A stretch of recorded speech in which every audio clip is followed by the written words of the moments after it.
Convido-os a abrirem a Bíblia numa carta de Paulo aos Gálatas.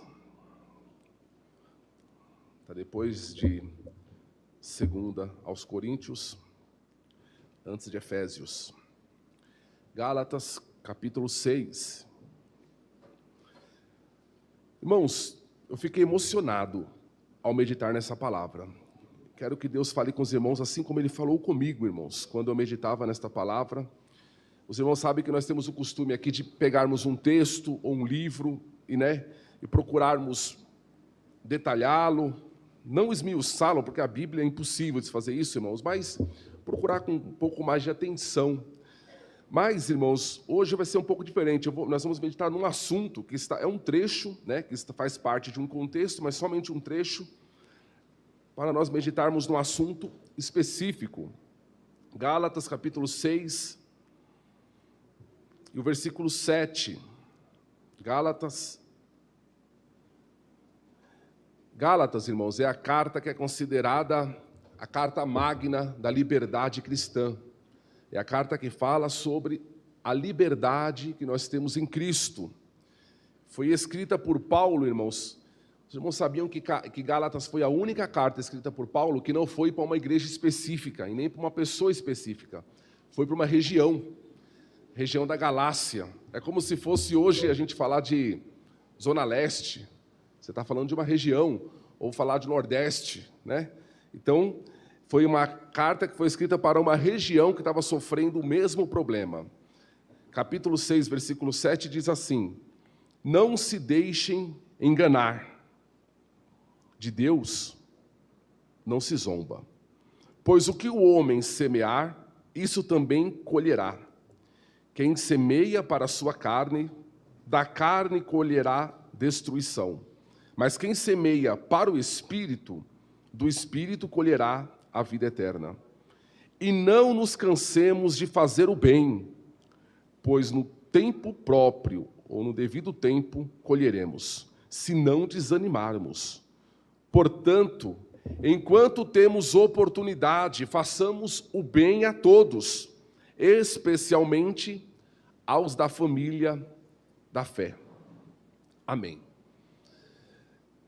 O objetivo desta carta, irmãos, era alertar as igrejas daquela região da Galácia sobre alguns falsos ensinos que estavam surgindo ali, pessoas querendo colocar, é um pouco semelhante às epístolas de João que nós estudamos, querendo colocar regras, as leis de Moisés, junto com o Evangelho. Então eles chegavam por irmão e falavam assim: você aceitou Jesus? Muito bem. Você se batizou? Parabéns. Mas você também precisa se circuncidar. Você também precisa guardar o sábado e não pode comer um monte de coisa. E você tem que participar de tais festas. Ou seja, tudo aquilo que era da lei, eles queriam que o povo continuasse fazendo, mesmo sendo gentios. E Paulo vai combater isso. Mas não é isso o assunto que nós vamos falar, irmãos. É só para os irmãos entenderem um pouco da carta. No capítulo 5, Paulo fala sobre os frutos do Espírito e a obra da carne. E ele vai falar sobre essa relação de carne e Espírito como sendo uma batalha. No versículo 17, ele fala que um milita, eles estão em conflito, um lutando contra o outro, a carne contra o Espírito e o Espírito contra a carne. No capítulo 6, que foi o que nós lemos, Paulo vai comparar, irmãos, essa relação de espírito e carne, pegando uma figura da agricultura. E ele vai mostrar essa verdade como sendo alguém que planta e colhe. Essa lição, irmãos, esse versículo, ele é muito conhecido no meio cristão, porque daqui surge aquilo que é chamado de a lei da semeadura. Ou alguém chama de a lei do retorno. Para uns é um alerta, é uma advertência. Para outros é uma promessa. É uma promessa. Na agricultura, irmãos, este princípio, ele é absoluto, ele é inquestionável. Qual o princípio? O que você planta, vai nascer. Na vida espiritual, irmãos, Paulo parece que quer dizer o seguinte, que alguns querem zombar de Deus. Alguns querem plantar uma coisa, mas colher outra.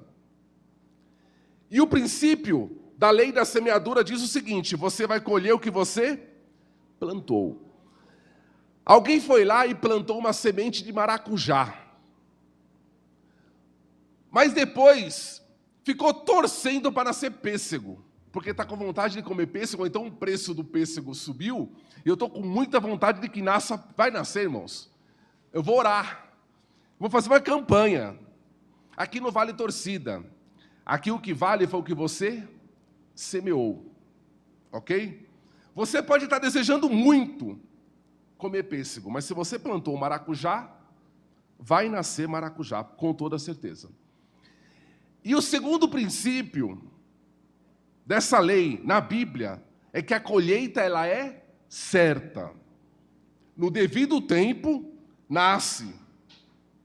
Mesmo que não haja efeito imediato, a semente que foi lançada, ela dará o seu fruto. A colheita acontecerá no tempo determinado com toda certeza.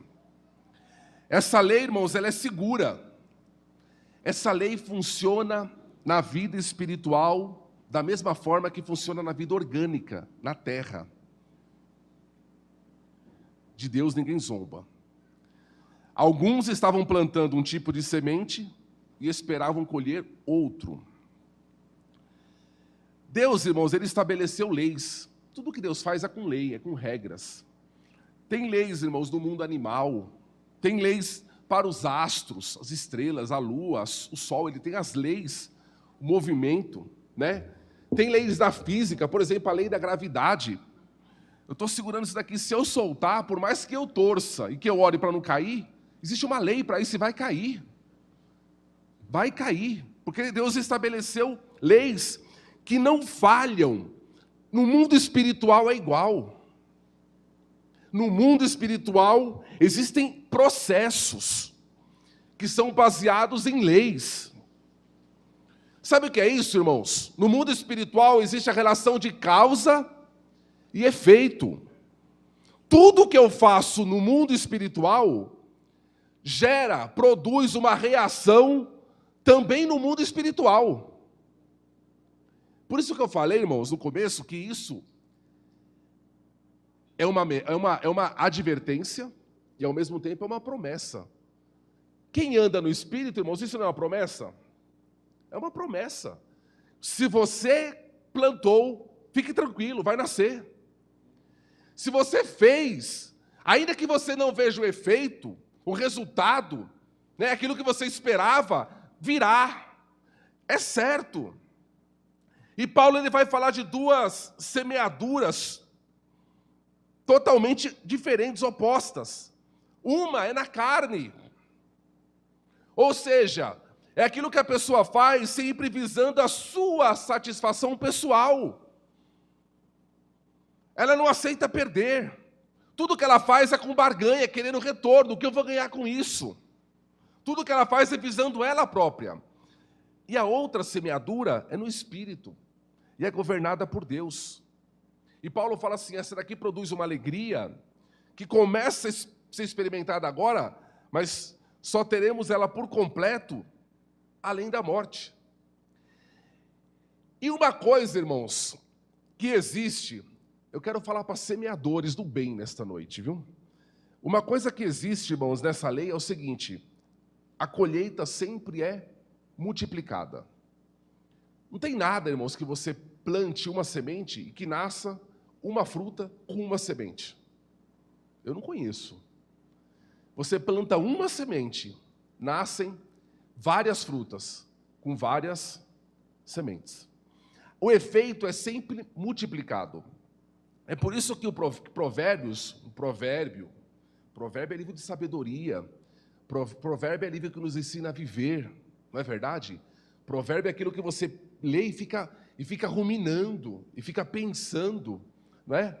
Tem até, quantos provérbios tem na Bíblia? Quantos capítulos, irmãos?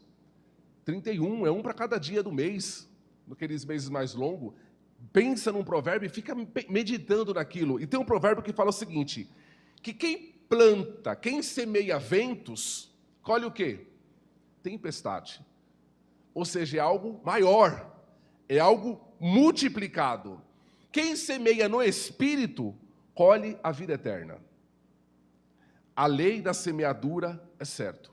Ou seja, o homem, ele é livre para escolher aquilo que ele semeia. Mas ele não é livre para escolher aquilo que ele colhe. Você entende isso? A tua decisão não é na hora da colheita. A tua decisão é na hora da semeadura. É na hora de plantar que você escolhe o que você vai plantar.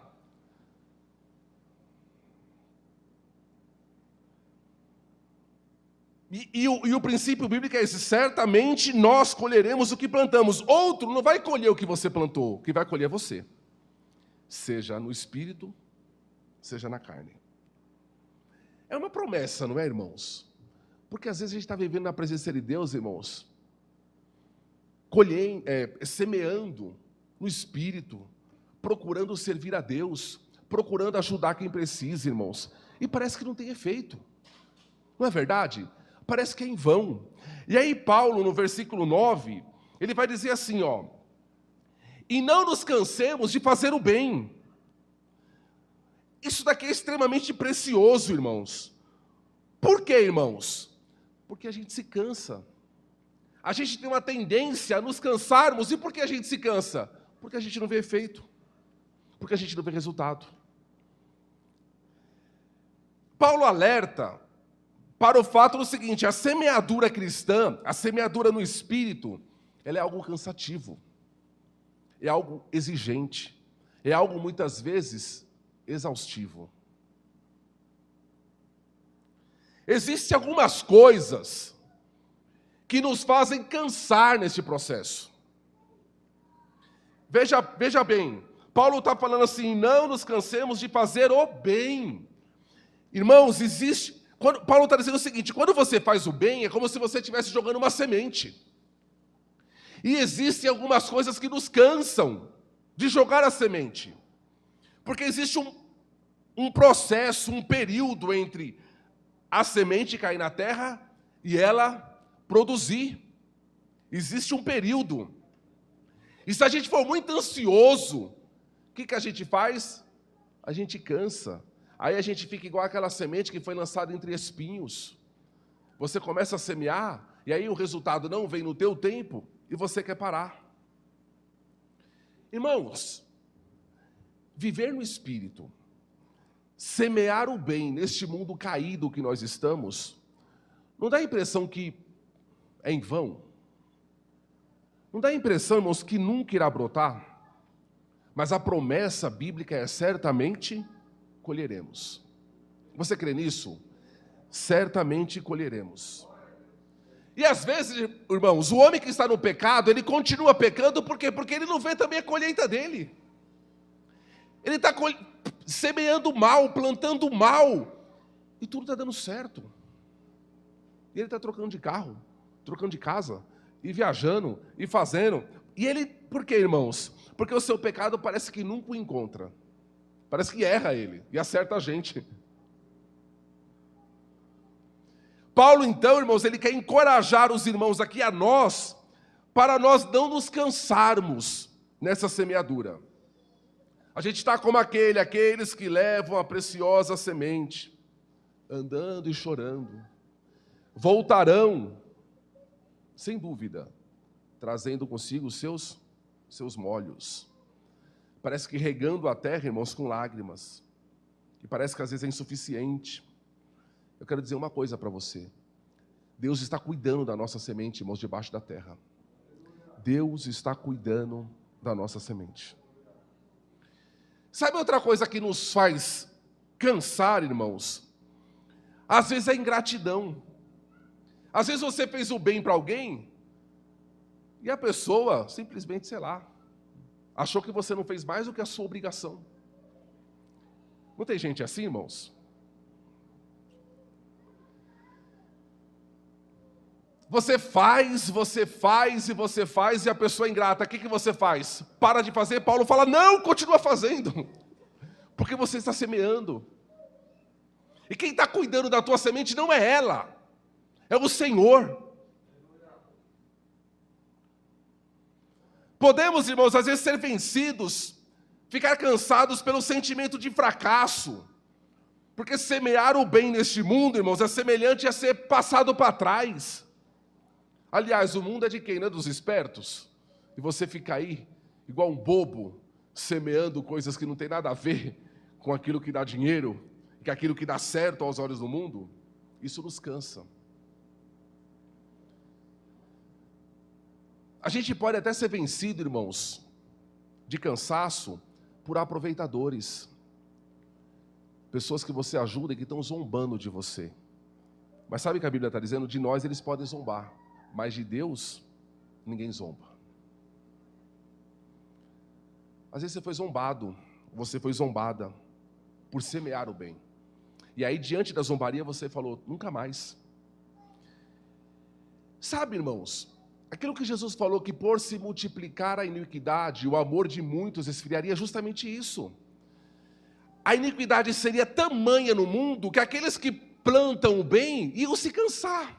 Iam cruzar os braços e falar, não adianta, deixa o circo pegar fogo. E Paulo está dizendo, não vos canseis.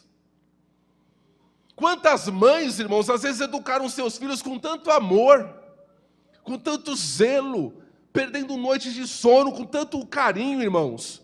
Me parece que o resultado foi nulo. Não valeu a pena. O fruto você não enxerga. Irmãos, o tempo de semear é o tempo de plantar.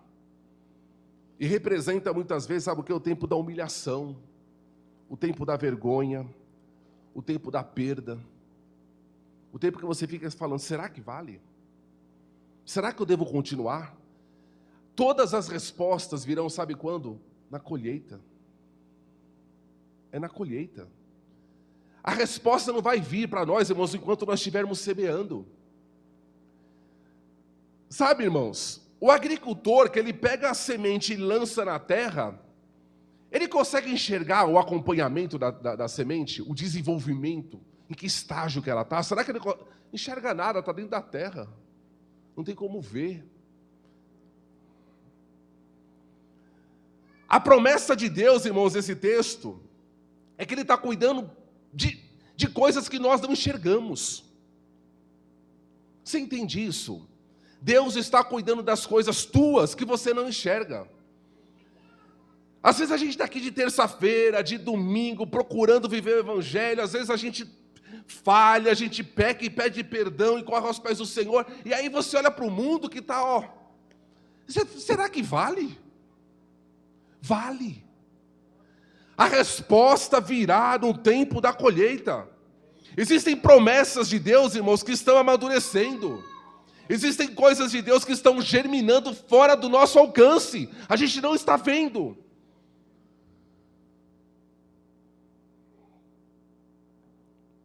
Meus irmãos, eu quero encorajar vocês a todas as vezes que você lê esse texto novamente, irmãos, seja na Bíblia, seja na frase atrás de um caminhão, você levante a sua mão e dê glória a Deus.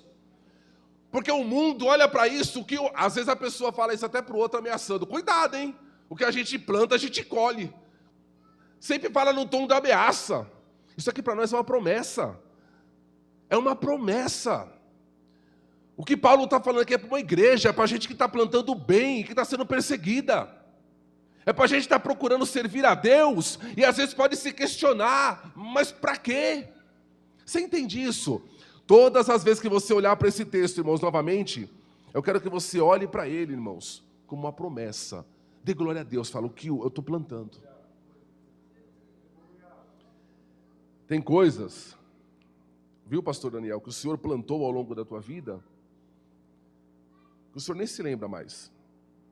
Mas Deus viu, Deus recolheu, Deus está tratando, e nós comeremos o fruto. São visitas que fizemos há muitos anos para a pessoa necessitada, são vigílias que participamos, uma ajuda que você deu para alguém. Eu gosto de um texto da Bíblia que fala assim, aquele que dá para o pobre, empresta para o Senhor. Tem gente que acha que isso daí é provérbio do mundo, né? Não é bíblico. Irmão, se tem uma pessoa boa para emprestar, é para Deus. Deus viu. Semeie, sem esperar, irmãos, um efeito imediato do que você está fazendo. Eu estava meditando nessa palavra, irmãos. Eu não consigo meditar na palavra na hora, sentar em meia hora fazer uma palavra. Eu fico pensando nela, sabe? Eu saí do culto domingo, eu já fico pensando, meu Deus, me dá uma mensagem para terça. E aí ontem essa mensagem. E aí eu estava meditando nesse texto, estudando ele um pouco, lendo alguns livros. E aí eu olhei para a mesa da minha casa, tinha uma bandeja de tâmara. E eu já falei uma vez sobre ela aqui. Eu ganhei de uma irmã aqui da chácara semana passada. Olha, irmão, que chique, ganha uma bandeja de tâmara. Geralmente a gente ganha abacaxi, né? Ganha tâmara. E uma fruta, irmãos, que é considerada lá no Oriente uma fruta sagrada. Ela é tão rica, leia sobre a tâmara, ela é tão rica de nutrientes, que tem uma história lá, não sei se é verdade também, que um viajante que come uma tâmara no deserto, ali do Oriente, ele consegue caminhar 3 dias com a força da tâmara, de tão rica que ela é de nutriente. É uma fruta interessante, já falei dela aqui em outra oportunidade. E qual é o segredo da tâmara, irmãos? A tâmara, no seu processo natural, é que hoje eles mexem, eles alteram algumas coisas e modificam isso.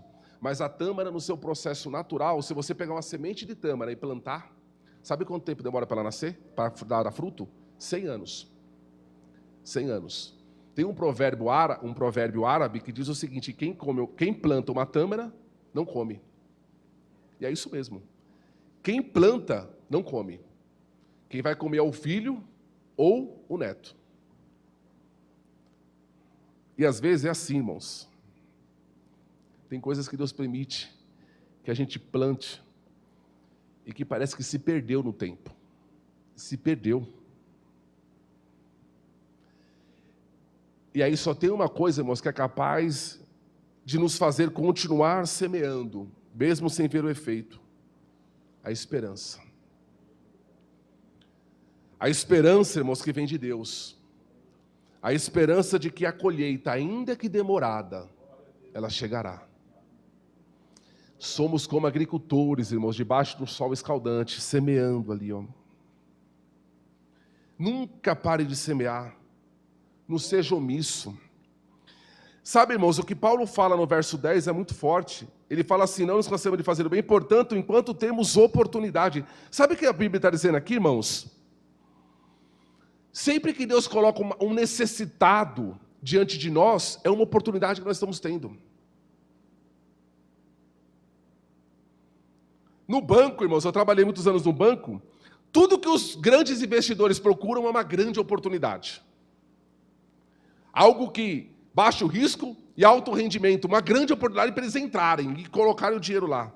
No reino de Deus, irmãos, a oportunidade é colocada diante de nós quando a gente tem a possibilidade de estender a mão. Mas estão zombando de mim. Deixa eu zombar de você, de Deus ninguém zomba. Você entende isso? O contexto em que está escrito que de Deus ninguém zomba, eram pessoas que estavam sendo zombadas por fazer o bem. Não é interessante, irmãos? Por isso que Paulo falou: olha, Deus colocou a gente como os últimos dos homens. Estão zombando de nós e Ele manda a gente continuar fazendo. Estou concluindo já, irmãos. E o texto vai dizer assim: faça e comece por onde? Pela casa. Eu sempre falo isso, tem gente que é especialista em amar quem não conhece. Tem um amor tão grande pelos povos de outras nações e não ama a família, e não ama o irmão da igreja. E especialmente aos domésticos da fé. É assim que termina o texto. Começa de casa. Porque, sabe por que tem que começar de casa, irmãos? Porque senão a gente fica adiando. O ano que vem eu faço. Eu vou fazer um programa, vou lá para o Nordeste, doar 10 dias meu para trabalhar. Não, comece de casa. Começa hoje. Comece agora. A oportunidade é agora. Irmãos, para a gente concluir, eu quero compartilhar com os irmãos um testemunho que eu ouvi. É um testemunho do pastor Jeremias Pereira. Alguns irmãos conhecem. O pastor Jeremias Pereira é um pastor da igreja presbiteriana de Belo Horizonte. Ele é um pastor até um tanto diferente, irmãos. Ele usa umas roupas que eu acho que manda fazer. É tudo florida as roupas dele, umas camisas toda enfeitada, colorida. Ele é um pastor bem alegre. E veja só, tinha um pastor no interior da Paraíba que ele mantinha ali um programa no rádio. E através daquele programa ele levava o evangelho para diversas cidades rurais. Cidades distantes uma da outra, casas distantes. E pela rádio ele levava o evangelho para essas pessoas, e era um programa constante, diário. Só que acabou o recurso. E o pastor não tinha como manter o programa no ar. Então, a única opção que ele tinha era pedir ajuda para a pequena igreja que ele dirigia ali. Uma igreja pequena, irmãos simples. E o pastor chegou lá e falou: irmãos, a gente vai ter que parar com o programa do rádio, porque não tem mais dinheiro, acabou, e o programa tem custo. E ele pediu ajuda e foi embora. E tinha um casal de irmãos que congregavam ali, que eram meieiros. Alguém sabe aqui o que é meieiro? Aldinho, você sabe, né, Aldinho? Meieiro é quem trabalha na terra do outro, não é verdade? E aí pega a produção da terra, uma parte fica para ele que trabalhou e uma parte fica para o outro que é o dono da terra. Então é meieiro, faz a meia, ok? Meia, isso, meio para cada um. Era um casal de meieiro ali da Paraíba. Foram embora. Eles moravam a 6 quilômetros da igreja e iam a pé. E voltando no caminho, a irmã Lourdes, que era a esposa, falou para o irmão Tato, se eu não me engano o nome dele, irmão Tota. Falou: bem, a gente precisa ajudar aquele negócio. A gente não pode deixar o programa de rádio acabar. Tem abençoado tanta gente, não, a gente precisa fazer uma coisa, mas a gente não tem dinheiro, vamos fazer o quê? Não, vamos fazer o seguinte, vamos doar o nosso galo para a igreja. Chegou em casa, qual é esse testemunho, pastor? Chegou em casa, pegaram o galo, colocou o galo no dia seguinte, debaixo do braço, 6 quilômetros, volta, vai na casa do pastor. Fala: pastor, a gente queria contribuir com esse galo para o programa de rádio. O pastor recebeu o galo, fechou a porta e falou: meu Deus, o que eu faço com um galo? Eu preciso de dinheiro para pagar a rádio, a irmã me traz um galo vivo. O que eu faço? Agora eu tenho que dar comida para o galo ali. E aí ele reuniu ali os obreiros. Aí alguém falou: vamos fazer uma rifa. Não, rifa não pega bem. Uma igreja, fazer rifa de um galo para pagar o programa, não. Galo não, a rifa não. E aí um obreiro iluminado, irmãos, Deus usa. Sabe aquelas ideias que vêm de Deus? Falou assim: pastor, vamos divulgar nas redes sociais. Vamos pegar a rede social da igreja e os nossos e vamos divulgar a oferta da irmã Lourdes. E colocar a foto do galo lá. Porque vai incentivar outras pessoas a ajudarem. E fizeram isso, irmãos. Colocaram nas redes sociais o galo e a rádio. E aquilo, irmãos, foi indo, um compartilhando com o outro, foi compartilhando. Chegou no conhecimento do pastor que eu falei no começo. O pastor Jeremias Pereira, aqui da igreja de Belo Horizonte, que dirige uma grande igreja, uma abençoada igreja, ali em Belo Horizonte. O que o pastor Jeremias fez? Domingo à noite, falou: irmãos, colocou a foto do galo lá para todo mundo ver. Falou: irmãos, a situação ali é essa. Eu vou ajudar nesse negócio. Quem quer ajudar junto comigo, procura o irmão fulano depois do culto. Acabou o culto, um monte de gente procurou o irmão fulano e pagaram o programa de rádio antecipado por 2 anos. Foram lá e pagaram. 2 anos está pago. Pode ficar com o programa pregando o evangelho para os irmãos. Que bênção. Deus estava cuidando da semente dela. Mas não parou por aí. O pastor Jeremias é muito conhecido. Passado alguns dias, ele foi pregar lá no Canadá. Chegou lá, irmãos, ele sentiu de Deus no coração de contar um testemunho da irmã Lourdes e do galo dela. Deus estava cuidando do galo. E contou o testemunho na igreja ali no Canadá, e contou. Quando acabou o culto, Deus está cuidando da tua semente, irmãos. Creia nisso. Quando acabou o culto, o irmão procurou o pastor Jeremias e falou assim: pastor Jeremias, que bênção, tal, mas como é que está a irmã Lourdes? O programa está resolvido e ela? Está lá ela e o irmão Tota, sem o galo, porque enterrou o galo, como uma semente. Como é que está a vida dela? Falou: eles estão lá. Aí, eles entraram em contato com a igreja na Paraíba e descobriram que ela tinha um sonho. Sabe qual era o sonho dela? ter uma geladeira. Nunca tinha uma geladeira.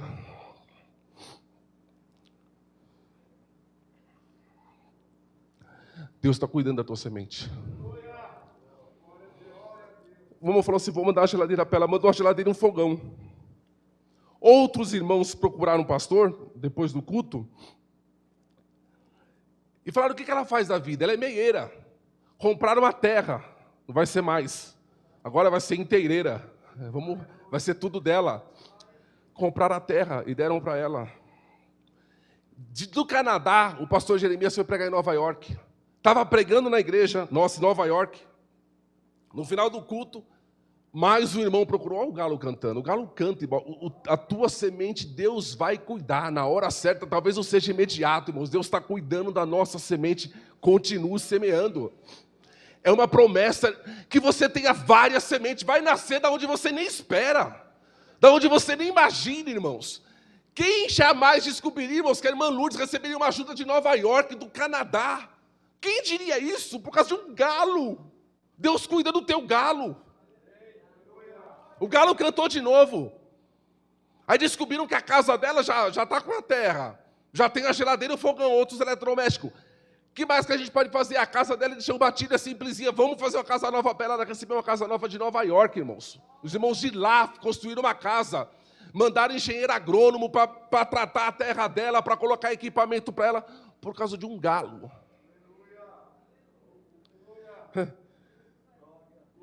Para você ter ideia, tem uma revista americana, uma grande revista chamada Christianity Today, Cristianismo Hoje. Inclusive essa revista foi fundada pelo Billy Graham, é uma revista evangélica nos Estados Unidos muito grande. Um repórter, irmão, sabendo da história do galo, pegou um avião, foi aqui na Paraíba para conhecer a irmã Lourdes pessoalmente. Deus cuida da tua semente. Não desanime de semear. Quando eu falo de semear, irmãos, quando a Bíblia fala de semear aqui, eu estou falando de uma vida no Espírito, eu não estou falando só de uma oferta financeira, embora faça parte, eu estou falando de tudo que você fizer para Deus, tudo que você fizer. Às vezes é uma intercessão por alguém, é uma visita, é um conselho, é uma evangelização, um folheto que você entrega, uma oferta financeira que você dê. Eu não sei qual é o teu galo. Às vezes o cara está tão cansado, já não está nem cantando mais, está velhinho, mas Deus vai usar a tua semente, aquilo que Ele colocou na tua mão. Sabe o que Deus pede de nós, irmãos, que nós plantemos? Não é o que nós não temos, é o que Ele colocou na nossa mão. O que ela tinha era o galo. Eu tenho certeza que o teu galo é outro, mas que está na tua mão e que você pode socorrer alguém. Volto a dizer, não é só questão financeira, é muito mais do que isso. Você entende a palavra, irmãos? Não nos cansemos de fazer o bem. Deus está cuidando da nossa semente. Ainda que nós não estejamos vendo, está debaixo da terra. Não sei em que fase que está. Não sei, irmão, se é um pé que nasce rápido ou se é uma tamareira da vida. Mas Deus está cuidando. Amém, irmão? Você pode crer nessa palavra? Continue semeando. Continue fazendo. Continue servindo a Deus e faça com alegria. Porque Deus está cuidando de ti. Amém? Fiquemos em pé.